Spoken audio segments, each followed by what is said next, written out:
Hello guys, magandang morning. At ngayong araw na to ay samahan nyo ako maglinis.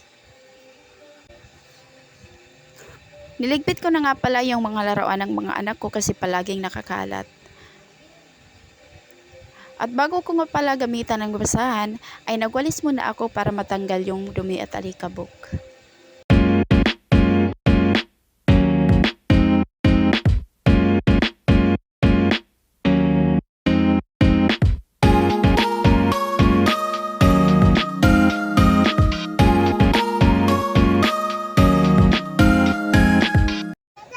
At dahil tapos na nga ako guys magligpit, ngayon ay magluluto naman tayo ng almusal.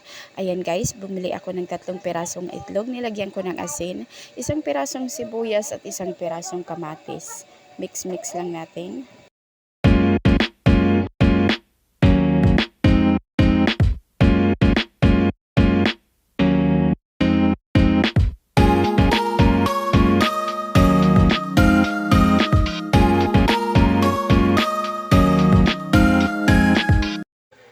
At tinagdagan ko na nga rin guys ng tuyo para naman may pandagdag tayo sa ulam natin na itlog. Ayan guys. Kain na po tayo. At nagtimpla na nga rin ako ng kape guys. Bagay kasi yan sa ulam natin na itlog at tuyo.